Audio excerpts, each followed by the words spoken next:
हर हर महादेव। माता गौरा पार्वती मैया की जय। जय शिव शंकर शंभु कैलाशपति। कार्तिक गणेश महाराज की जय। श्री राम जय राम, जय जय राम। श्री राम जय राम, जय जय राम। मेरे मन में समाये श्री राम, हो मेरे मन में समाये श्री राम। भजन में तो उनका गाऊं, भजन में तो उनका गाऊं, भजन में तो उनका गाऊं। सीता मैया के गाऊं, मेरे मन में समाये श्री राम। भजन में तो उनका गाऊं, मेरे मन में समाये श्री राम। भजन में तो उनका गाऊं, भजन में उनका गाऊं। पूजा मैं उनका करूं, भजन में उनका गाऊं। पूजा मैं उनका करूं, मेरे मन में समाई सीता मैया।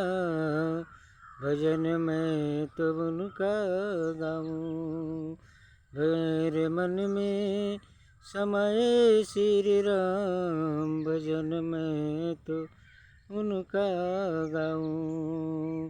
प्रेम से बोलो श्री रामचंद्र की जय, श्री सीता मैया की जय, श्री कौशल्या माता की जय, श्री दशरथ पिता की जय। हर हर महादेव। माता गौरा पार्वती मैया की जय। आज हम रउआ लोगन के सुनावे जा रहल बनी बाली के शिक्षा और तपस्या। बाली और सुग्रीव दो भाई रहेलो, दोनों जना बचपन से ही होनहार रहेलो, बड़ा वीर रहेलो। बाली के मन में ई समा गई कि हम तपस्या करके इतना न शक्ति प्रदान करी कि यह धरती पर हमरा से वीर केहू ना हो। तो देखिए बाली अपना बाबा के तपस्या करे लगले, ब्रह्मा जी के। ब्रह्मा जी के जब तपस्या करे लगले, ब्रह्मा जी जब खुश भइल बनी तो यहाँ के कहले बनी कि हमरा के बाबा ऐसन वरदान दी जे हमरा सामने नजर में नजर जे भी मिलावे ओकर आधा शक्ति हमरा में आ जाओ। ब्रह्मा जी है मस्त कदे नहीं आई, इनकरी वरदान जौन रहे सफल हो गए। एगो ऋषि नाम के दानव रहे, बड़ा खतरनाक रहे। वो सारा राजा महाराजा जितना लोग रहे सब लोग के मार दे। एक दिन का भइल कि सिकंदापुर में इनकरा महल के सामने आके और लागल चिल्लाए, हो बाली आ जाओ, मेरे से युद्ध करो, मेरे से युद्ध करो। तो बाली जौन रहे वीर जी रही वो ना नु मानी जी।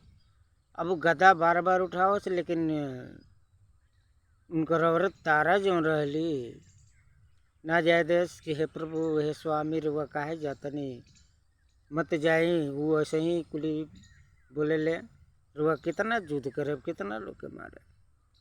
फिर भी ऐसा ना बात बोले बड़े, बाली तुम घर में क्यों घुस करके बैठे हो, तुम ये हो वो हो फलान ठेकान लगने करे।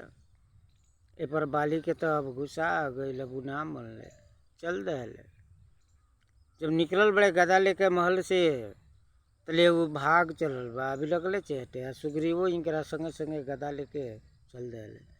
जा जा तो एगो कंदरा में जाके घुस गए, वो बालियो घुस गई।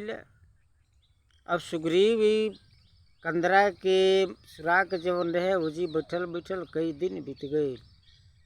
जब बाली और दानव के जब मरले बड़े, जब खून के धारा जब चलल बा, बस सुग्रीव डरा गए, जो हो हमारे भैया मरा गए। एगो चट्टान उठा के सुरकवा पर लगा दे। जब ये दनौआ कितनो कोशिश करी तो हमरा के ना पकड़ पाए। लगा के चलिए ले आके जी अले महीना दिन बीत गए। तो वहाँ के प्रजा लोग कहल जे ना अब रउए राजा बन जाई। कहले जे हमारे भैया नइखन तो हम कैसे बन जाई, भैया हमारे सुनिए तो बड़ा अथी हुई, हम वैसे ही राजकाट चलाए। लेकिन लोग कहल जे ना रुआ राजा बने ही कब, राजा बन गए।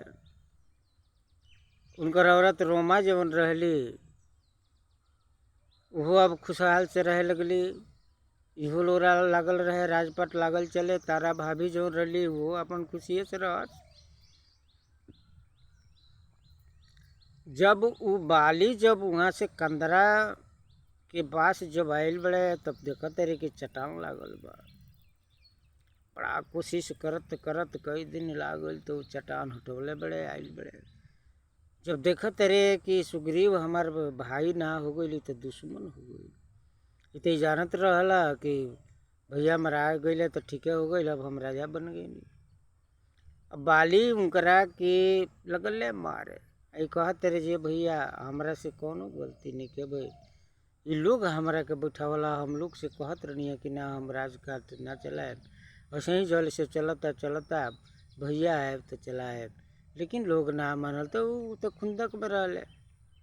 उनकरा यही मन में समा गिरे है जे ये सोचले हैं जे बाली भैया हमार मरा गए तब हम राजा बन के खूब शान से सिकंदापुर के राजा बन के रही। तब बाली अब इतना इनकरा के मारे लगले कि सोचले कि ना इनकरा के हम मुंगाइए दे। तब ही सुग्रीव के ये बात जब समझ में आयल बजो हो तो सोचे तरह के इनकरा के हम मुंगाइए दी। अब इस सुग्रीव वजह से भागल बड़े। जब भागल बड़े अब वो भागल बड़े तो देखी वो का भई रहे, दानव के जौन भैंसा के रूप धके जौन आई रहे एक बेर पहले उनकरा, तो ओकरा के मार के जब फेंकले रहे तो वही पहाड़ के ऊपर फेंक दिले रहे। तो ऋषि के लोग जब महक आयल तब वो श्राप दे दिले कि जा बाली अगर तू यह पर्वत के आसपास में यही बो तो तू मर जीब अपने आप। सुग्रीव जब भागल बड़े तो सोचले बड़े कि भैया के तो श्राप मिलल बा, ये जी अइए ना, ऐसे बढ़िया बा कि चल चली हम वही पर्वत पर। तो जब वो पर्वत पर ही गइल बड़े तो ये बात बजरंग बली के पता लागल बा जो ऐसे ऐसे बात हो गई बा। बजरंगो बली गइल बनी हो जा सेना एगो बनौले बनी आ वही पर्वत पर लगनी लोग रहे। तो देखिए भगवान रामचंद्र जी सीता मैया के खोजते खोजते वहाँ सौरी के कुटिया में पहुँचल बनी। तो सौरी के कुटिया में जब पहुँचल बड़ी तो सौरी तो उनकर इंतजारे करत रही। रोजो सौरी रामा रामा रटते रटते, रामा रामा रटते रटते, बीती रे उमरिया रामा रामा भजते भजते, मोर बीती रे उमरिया रामा रामा भजते भजते, कब आओगे मेरे राम में, कब आओगे मेरे राम, करती हूँ इंतजार रामा रामा भजते भजते, मोर बीती रे उमरिया रामा रामा भजते भजते। अब वह भजन कर रहल बड़ी या सड़क पर फूल के रास्ता बना दिले बड़ी, फूल बिछा बिछा के हमारे प्रभु वही हैं। तो यही जी यही फूल के रास्ता से हमारा कुटिया में वही है। देखिए कितना प्रेम रहे उनकरा लगे भगवान के प्रति। आ ये बरा के वैसन युग हो गइल बा जे केहू भगवान के चाहते नहीं। रामचंद्र जी लक्ष्मण जी जब खोजते खोजते जब सौरी के कुटिया में पहुँचल बनी लो, सौरी देखले बड़ी बड़ा खुश भइल बड़ी। इतना ना खुश भइल बड़ी कि उनकर दिल दहाड़ हो गइल बा, समुंदर के पानी के धारा जैसे बहता। हे प्रभु कबो चरण दबावतरी, उनकरा नैन से प्रभु के चरण धोआ गई, अपन आचर से पूछ देली। ओकरा बाद लेके गइल बड़ी अपना कुटिया में कहतरी कि हे प्रभु आसन ग्रहण करी लोगिन। आ देखी बैर वो चिख चिख के बटोर बटोर के हर समय रखस।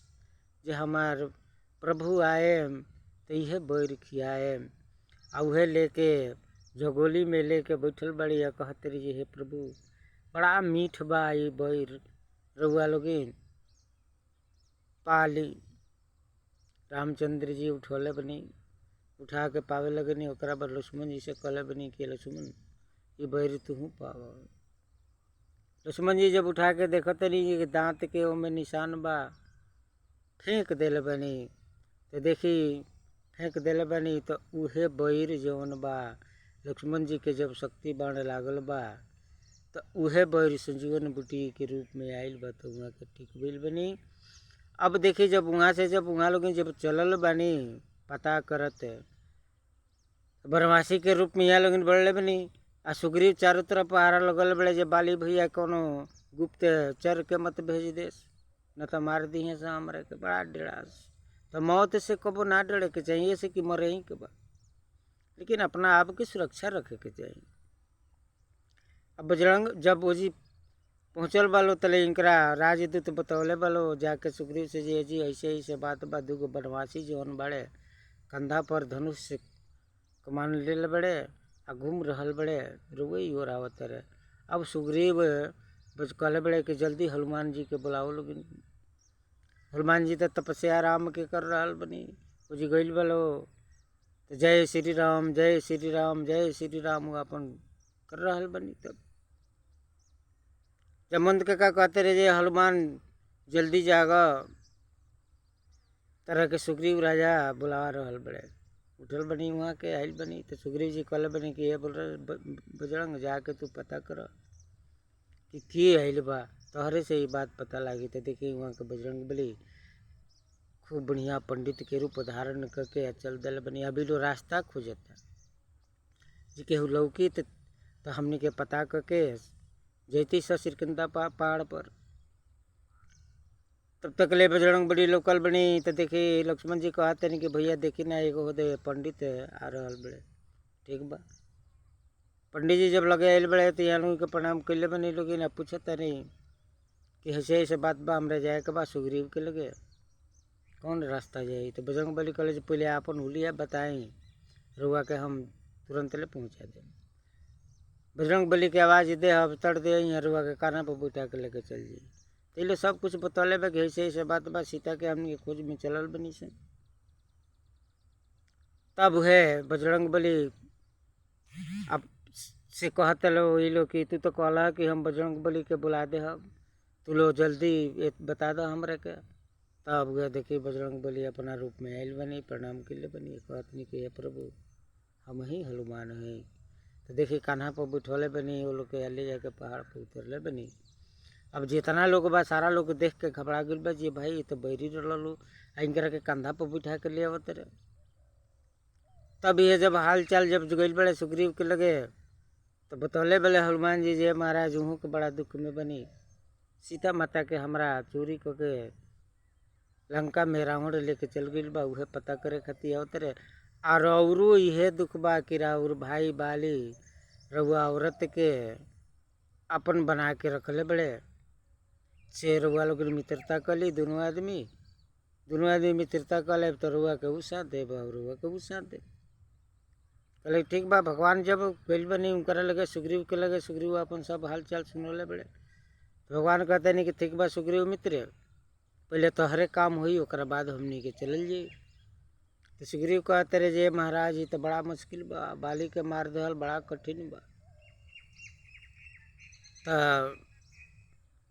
हनुमान जी कहते रहे कि ये सुग्रीव भैया तो निकल जा रहा तो यहाँ के प्रभु यहाँ के बिना मन के हवो भी नहीं चल सकत, काहे तो चिंता कर बढ़ता ना हो। 7 गो तरकुल बा जी अगर मार दी तो हम समझ जाए कि बाली के वो मार दी।